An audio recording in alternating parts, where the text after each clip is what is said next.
BBMP news 9ಗೆ ಸ್ವಾಗತ. ಮೊದಲಿಗೆ ಮುಖ್ಯಾಂಶಗಳು.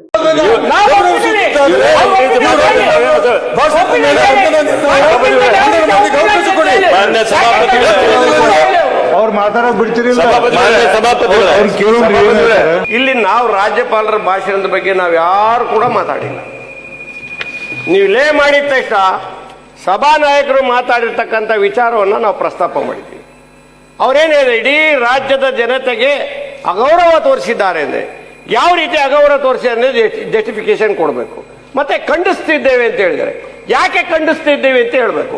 ಅದು ತೀರ್ಮಾನ ಆದ ನಂತರ ನೀವು ಸೂಚನೆ ಕೊಡಿ, ಅನುಮೋದನೆ ಕೊಡಿ, ನಾವು ಆಮೇಲೆ ಅದು ಜಸ್ಟಿಫಿಕೇಶನ್ ಸರಿ ಆದ್ರೆ ನಾವು ಒಪ್ಕೊಂತೀವಿ. ನಾವು ನೀವೇ ಬಗ್ಗೆ ಮಾತಾಡಂಗಿಲ್ಲ ಅಂತ ಮಾತಾಡಂಗಿಲ್ಲ ಅಂತ ರಾಜ್ಯಪಾಲರ ಬಗ್ಗೆ ಮಾತಾಡಿದ್ದಾರೆ.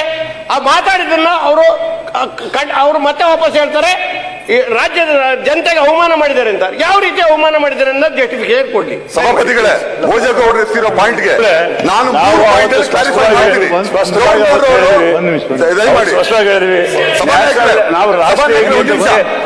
ಸಭಾನಾಯಕರೇ, ರಾಷ್ಟ್ರೀಯ ಗೀತಕ್ಕೆ ಅವರು ಅವಕಾಶ ಕೊಡದೆ ಅವರು ಹೊರಗೋಗಿರ್ತಕ್ಕಂಥ ನಾವು ಪ್ರತಿಭಟಿಸ್ತೇವೆ ಅಂತ ಮಾತನ್ನು ಸಹಿತ ನಾವು ಹೇಳಿದ್ವಿ. ಕ್ಲಿಯರ್ ಆಗಿ ಹೇಳಿದ್ವಿ, ಅಗೌರವಾಗಿದೆ ಅಂತ ಹೇಳಿದ್ವಿ. ಹಾಗಾಗಿ 176 ನಾವು ಮೆನ್ಷನ್ ಮಾಡಿದ್ವಿ. ಗೊತ್ತಾಗಲಿಲ್ಲ ಅದು.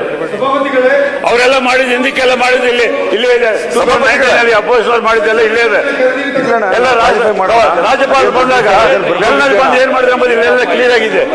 ಅವತ್ತೇನಾಯ್ತು ಇವತ್ತು ಈ ಸಮಾವೇಶ ಮಾಡಿರ್ತಕ್ಕಂಥದ್ದು ಜಂಟಿ ಅಧಿವೇಶನದ ರಾಜ್ಯಪಾಲರ ಭಾಷಣದ ಮೇಲೆ ವಂದನಾ ನಿರ್ಣಯವನ್ನ ಮಾಡತಕ್ಕಂಥದ್ದು ಪ್ರಮುಖವಾಗಿರ್ತಕ್ಕಂಥ ಅಂಗ.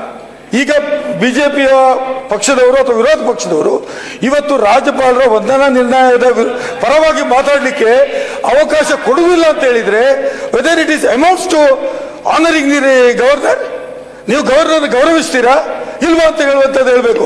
ಈಗ ನಾನು ಮಂಡನೆ ಮಾಡಿದ್ದೇನೆ, ಅವರ ಬಗ್ಗೆ ಮಾತಾಡ್ತಾ ಇದ್ದೇನೆ, ನನಗೆ ಮಾತಾಡ್ಲಿಕ್ಕೆ ಅವಕಾಶ ಕೊಡುವುದಿಲ್ಲ ಅಂತಾದ್ರೆ ನೀವು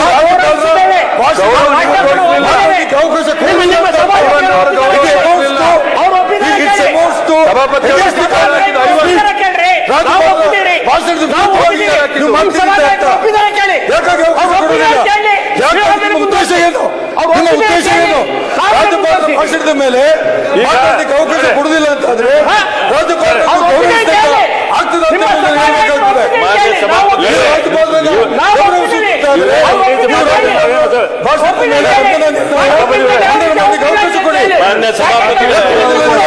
ಅವ್ರು ಮಾತಾಡೋದು ಬಿಡ್ತೀರಿ. ಕೇಳಿರಂತೆ ನಾನು ಐವಾನ್ ಡಿಸೌಜ ಅವರು ಹೇಳಿದ ಮಾತಕ್ಕೆ ಮಾತ್ರ ಅವ್ರನ್ನೆಲ್ಲ ಯಾಕೆ ಎಲ್ಲ ಬೀಳಂಗಿದ್ರೆ ಚರ್ಚೆ ಆದ ನಂತರ ಅವ್ರು ಅಬ್ಜೆಕ್ಷನ್ ಮಾಡಿದ ನಂತರ ತಾವು ರಾಜ್ಯಪಾಲರ ಭಾಷಣ ಮೇಲೆ ಮಾತಾಡಿ ಪ್ರಸ್ತಾವ ಮಾಡಿ ತಾವು ಇಲ್ಲಿ ಪೀಠದಲ್ಲಿದ್ದಾಗಲೇ ಅವ್ರಿಗೆ ಅನುಮೋದನೆ ಕೊಟ್ರಿ. ಅವ್ರು ಪ್ರಾರಂಭ ಮಾಡಿದರು, ರಮೇಶ್ ಅವರು ಅನುಮೋದನೆ ಮಾಡಿದರು, ಮತ್ತೆ ಅವ್ರು ಮಾತಾಡಲಿಕ್ಕೆ ಅವಕಾಶ ಕೊಟ್ಟಿದ್ರಿ. ಮತ್ತೆ ಉಪಸಭಾಪತಿಗಳು ಬಂದ ಮೇಲೆ ಸಹಿತ ಅವ್ರಿಗೆ ಅವಕಾಶ ಕೊಟ್ಟಿದ್ರಿ. ಅದು ಮುಂದುವರಿತಾ ಇದೆ, ಅದನ್ನು ಕಂಪ್ಲೀಟ್ ಮಾಡಬೇಕು. ಮೊದಲು ಇವರು ಈಗ ಅಗೌರವ ತೋರಿಸ್ತಾ ಇದ್ದಾರೆ ಅವರ ನಾವ ರಾಜ್ಯಪಾಲರ ಬಗ್ಗೆ ಅಗೌರವ ತೋರಿಸ್ತಾ ಇದ್ದಾರೆ ನೀವು. ಒಂದ್ ನಿಮಿಷ ರೀ ಕುತ್ಕೊಳ್ರಿ. ಆಡಳಿತ ಪಕ್ಷದವರ ಅದಕ್ಕೆ ಉತ್ತರ ಕೊಡ್ರಿ ಸರ್. ಅವರು ನಮ್ಮ ಮೇಲೆ ಆಗ್ತಾರಲ್ಲ ಸರ್, ರಾಜ್ಯಪಾಲರಿಗೆ ನಾವು ಗೌರವ ಕೊಡ್ತೇವೆ. ರಾಜ್ಯಪಾಲ